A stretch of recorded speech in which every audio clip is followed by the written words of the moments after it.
नमस्कार, 99 न्यूज के बिहार झारखंड बुलेटिन में आपका स्वागत है। मैं हूं आपके साथ सोमनाथ तिवारी। बेगूसराय के भीरपुर थाना क्षेत्र के पर्रा बहियार में एक युवक के धारदार हथियार से गला रेतकर हत्या कर दी गई है। आज सुबह युवक का शव बहियार के बगीचे में फेंका मिला है। मृतक की पहचान पर्रा गांव निवासी मंतोष कुमार सिंह के रूप में हुई है। शव मिलने के बाद गाँव में तनावपूर्ण स्थिति बनी हुई है। मृतक के परिजनों का रो रो कर बुरा हाल है। रोहतास थाना क्षेत्र के सूदरगंज में युवक ने फांसी लगाकर आत्महत्या कर ली। मृतक की पहचान रोहतास थाना क्षेत्र के सूदरगंज गांव के संतोष पासवान के रूप में की गई है। घटना के संबंध में स्थानीय लोगों ने बताया कि पत्नी से झगड़ा कर युवक ने खुदकुशी कर ली। घटना के बाद मृतक के परिजनों का रो रो कर बुरा हाल है। औरंगाबाद के रफीगंज थाना क्षेत्र के लभरी मोड़ के पास दो बाइक की भिड़ंत में 2 लोगों की मौत हो गई। वहीं इस घटना में एक व्यक्ति गंभीर रूप से घायल हो गया। घटना के बाद आसपास के लोगों ने आनन फानन में सामुदायिक स्वास्थ्य केंद्र में इलाज के लिए भर्ती कराया। मृतकों की पहचान हसनपुर निवासी दिनेश कुमार और प्रेम बिगहा निवासी पंकज यादव के रूप में की गई है। जमुई मलयपुर थाना क्षेत्र के झाझा जमुई मुख्य पथ के कटोना बाईपास मोड़ के पास सड़क हादसे में निवर्तमान पंचायत समिति सदस्य की मौत हो गई। मृतक निवर्तमान पंचायत समिति सदस्य 5वें चरण के लिए अपनी पत्नी के लिए बाइक से चुनाव प्रचार कर रहे थे। इस दौरान तेज रफ्तार ट्रक ने उन्हें कुचल दिया। पंचायत समिति की मौके पर ही मौत हो गई। घटना के बाद इलाके में हड़कंप मच गया। रोहतास के अतखंबुआ में एक बुजुर्ग की गोली मारकर हत्या कर दी गई। मृतक की पहचान राजगृह बिंद के रूप में हुई है। स्थानीय लोगों ने बताया कि राजगृह बिंद अपने मार्केट के सामने सोए हुए थे। उसी दौरान अपराधियों ने उनके सीने में गोली मार दी, जिससे वह गंभीर रूप से घायल हो गए। घायल स्थिति में उन्हें सासाराम के सदर अस्पताल ले जाया गया, जहां इलाज के दौरान उनकी मौत हो गई। सिवान के महाराजगंज थाना इलाके के जगदीशपुर गांव में अपराधियों ने 2 युवकों को चाकू से गोद दिया। गांव के बाहर पुल के पास अज्ञात अपराधियों ने घटना को अंजाम दिया। इसमें एक की घटनास्थल पर ही मौत हो गई, वहीं दूसरा गंभीर रूप से घायल हो गया, जिसका इलाज सिवान सदर अस्पताल में चल रहा है। पुलिस ने घटनास्थल से एक शव और 2 मोटरसाइकिल बरामद किए। पुलिस मामले की जाँच में जुटी है। नालंदा के रहुई थाना क्षेत्र के कुमड्डी गांव में आज सुबह एक बच्ची की दीवार के नीचे दबकर मौत हो गई। मृतका कुमड्डी निवासी सरोवर बिंदु की पुत्री शिवानी कुमारी बताई जा रही है। वहीं इस घटना में बच्ची की 2 सहेलियां बाल बाल बच गई। विधानसभा शताब्दी समारोह शुरू हो गई है। राष्ट्रपति रामनाथ कोविंद ने विधानसभा परिसर में बने शताब्दी स्मृति स्तंभ का शिलान्यास किया। साथ ही विधानसभा परिसर में पवित्र बोधि वृक्ष का पौधा भी लगाया। वहीं दीप प्रज्वलित कर कार्यक्रम का शुभारंभ किया गया।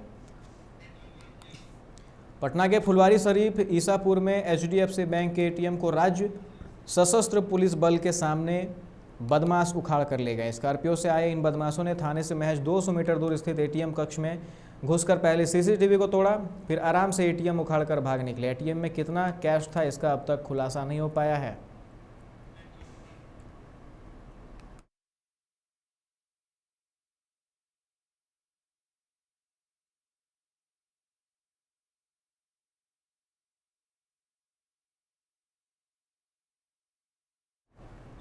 मुजफ्फरपुर रजवाड़ा पंचायत के निवर्तमान मुखिया प्रत्याशी शिवनाथ प्रसाद यादव के भाई की हत्या कर दी गई है। उनकी हत्या गमछे से गला घोंटकर की गई है। घटना के बाद उनके घर में कोहराम मचा हुआ है। बताया जा रहा है कि उनकी हत्या बदमाशों ने पीर मोहम्मदपुर गांव से अगवा कर गमछा से गला घोंटकर किया है।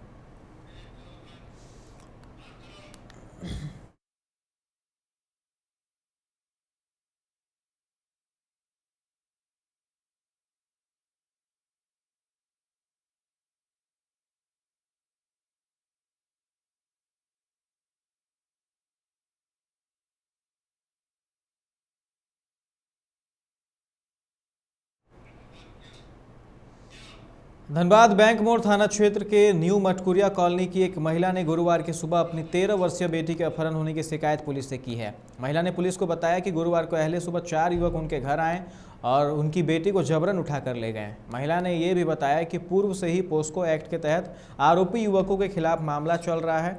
ऐसे में उनकी बेटी का अपहरण हो जाने से उन्हें बुरे अंजाम की आशंका है। महिला की शिकायत पर बैंक मोड़ पुलिस जांच पड़ताल में जुट गई है।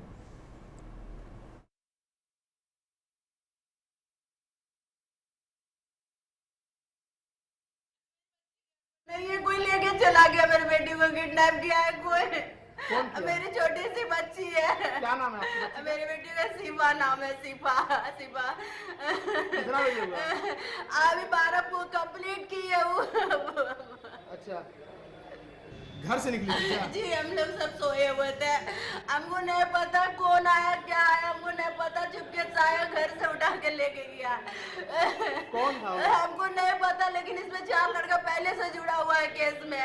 आतिफ खान, आशीष सिंह, आकाश दास, भोला साहब के बेटा पंकज कुमार, बस इतना हम जानते रहे, इसके अलावा हम कुछ नहीं जानते। मेरी बेटी को ढूंढ के लाइए प्लीज सर, कितना बजे आपके घर घुसे थे? हमको ये नहीं पता, हमको नहीं पता। सो घुटे तो मेरी बच्ची नहीं है, बड़ी वाली सिर्फ है घर में। क्या करती थी आपकी बच्ची? पढ़ाई? मेरे हस्बैंड बाहर रहते, मेरे घर में जेंट्स कोई नहीं है।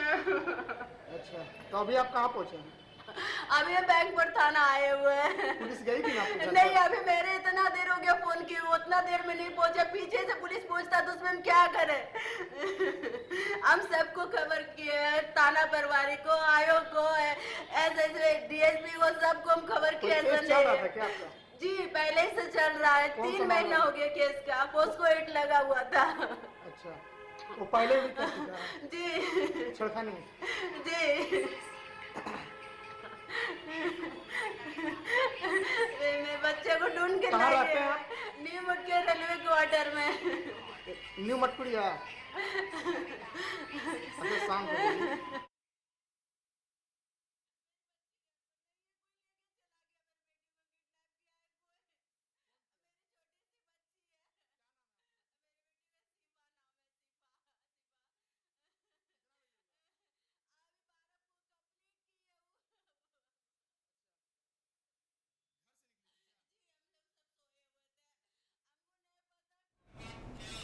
धनबाद के गोल्फ ग्राउंड में गुरुवार को एनसीसी कैडरों को इजरायली मार्शल आर्ट तकनीक का प्रशिक्षण दिया गया, जहां दर्जनों कैडर हमला करने और हमला से बचने का प्रशिक्षण प्राप्त किए।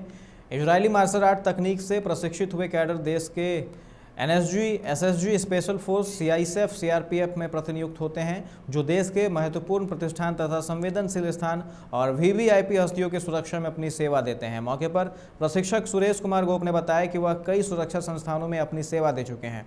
वर्तमान में वह एक कंपनी में सिक्योरिटी हेड हैं। उनका उद्देश्य रहता है कि भारत सरकार द्वारा संचालित विभिन्न कैडरों को प्रशिक्षित करना। ट्रेनर गोप अपने कार्यकाल के दौरान इजराइल तथा अन्य देश से मार्शल आर्ट की ट्रेनिंग लिए हुए हैं। अब वह भारत के युवक युवतियों को प्रशिक्षित कर रहे हैं।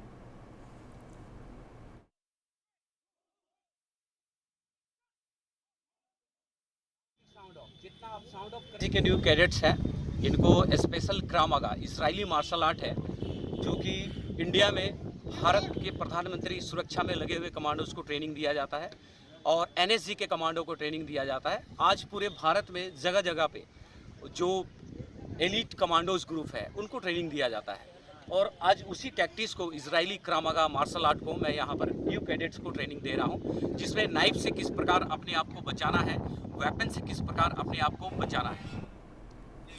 धनबाद के सिंदरी स्थित हर्ल यानी हिंदुस्तान उर्वरक एवं रसायन लिमिटेड में जल्द ही उत्पादन कार्य शुरू हो जाएगा। इसको लेकर तैयारियां भी जोर शोर से चल रही हैं। वहीं सिंदरी में हर्ल के आने के बाद यहां के स्थानीय लोगों में फिर एक बार उम्मीद जगी है, जो एफसीआई के बंद होने के बाद धूमिल होने लगी थी। सिंदरी के स्थानीय लोगों ने बताया कि यहाँ काफ़ी मात्रा में ज़मीन है। अगर सरकार चाहे तो स्थानीय प्लानिंग कर जमीन अधिग्रहण कर यहाँ और भी उद्योग धंधे लगा सकते हैं, जिसका लाभ सिंदरी के साथ साथ अगल बगल के इलाकों को भी मिलेगा।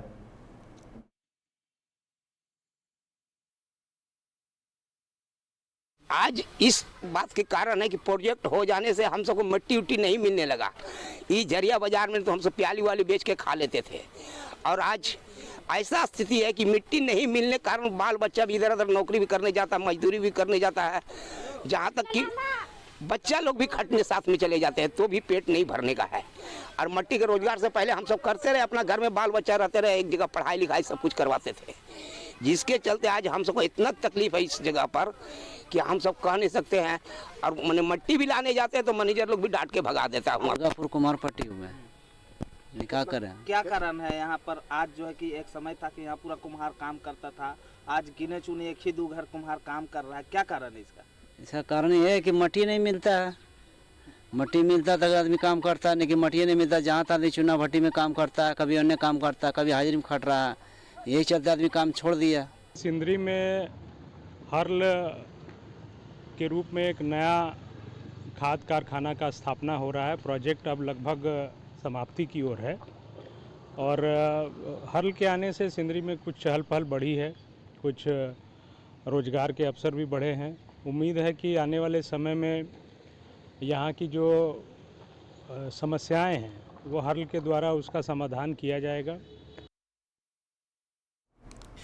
झरिया के कोयरी बांध में भगवान वाल्मीकि की जयंती बड़े ही हर्षोल्लास के साथ मनाई गई। इस कार्यक्रम में मुख्य अतिथि के रूप में बुलंदशहर के सांसद भोला सिंह, चंदनक्यारी विधायक अमर कुमार बावरी, कांके विधायक समरी लाल, भाजपा नेत्री रागिनी सिंह, धनबाद विधायक राज सिन्हा समेत झारखंड वाल्मीकि समाज के सभी जिलों से प्रतिनिधि उपस्थित हुए। सभी मुख्य अतिथियों द्वारा भगवान वाल्मीकि की प्रतिमा पर पुष्पांजलि अर्पित कर नमन किया गया। वहां मौजूद वाल्मीकि समाज के लोगों ने मुख्य अतिथियों को अपने समस्याओं से अवगत कराया, जिसके बाद मुख्य अतिथियों ने समाज के लोगों को हो रही परेशानी को जल्द निपटारा करने का आश्वासन दिया।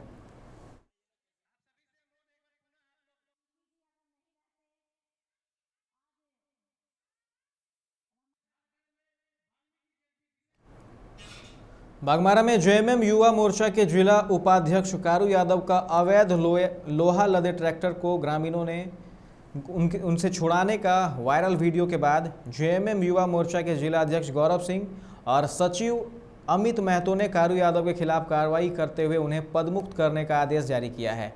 इस आदेश के बाद बागमारा जेएमएम में कार्यकर्ताओं में अंतर्कलह शुरू हो गया है। जेएमएम के एक गुट कारू यादव के समर्थन में है, जबकि दूसरा विरोध कर रहे हैं। कारू यादव समर्थकों ने कारू के खिलाफ हुई कार्रवाई का विरोध जताया है। उन्होंने इसे विरोधियों की साजिश करार दिया है।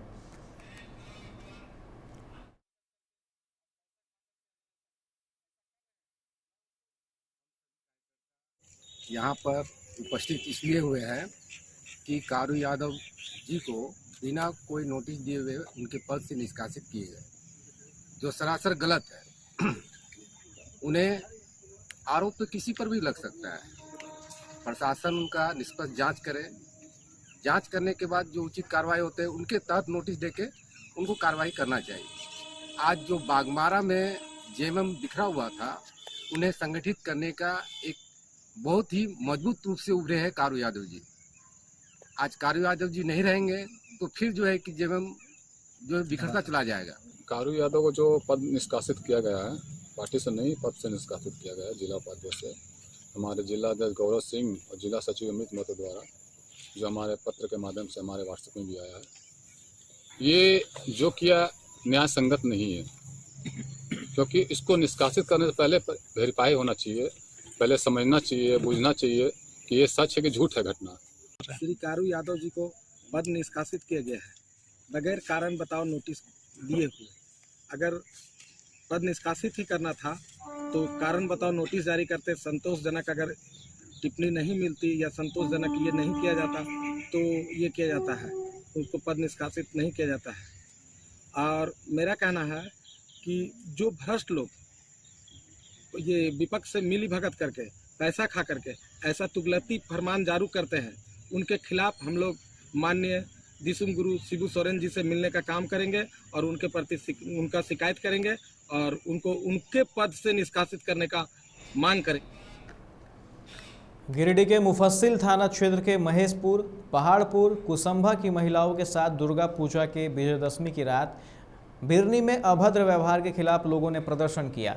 कहा कि बासोडी में आयोजित मेला से वापस महेशपुर अपने घर लौट रही महिलाओं के साथ करमाटाड़ के कुछ असामाजिक युवकों द्वारा महिलाओं के साथ अभद्र व्यवहार करने का विरोध करने वाले युवकों के साथ मारपीट करने के विरोध में पंचायत प्रधान पतिया मुर्मू के नेतृत्व में महेशपुर से सियाटाण, द्वारपहरी, करमाटाड़, बहरवाटाड़, बासोडी गांव तक पदयात्रा निकालकर विरोध प्रदर्शन किया गया।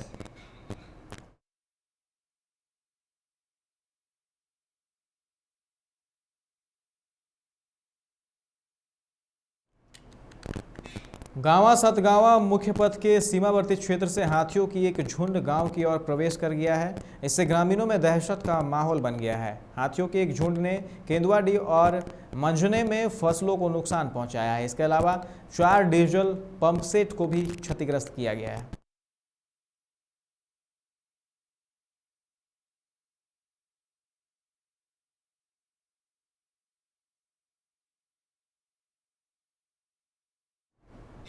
बेंगाबाद चतरो मुख्य मार्ग स्थित गेंगटी के समीप ट्रक की चपेट में आ रहे कोयला लदे मोटरसाइकिल चालक की मौत घटनास्थल पर ही हो गई।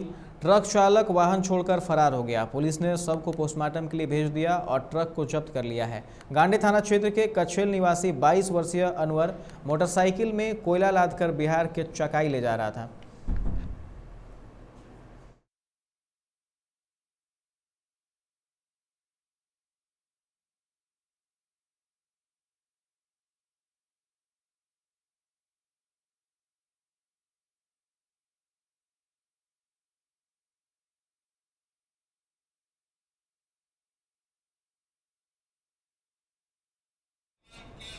इस बुलेटिन में फिलहाल इतना ही। तमाम खबरों के लिए आप देखते रहे 99 न्यूज। नमस्कार।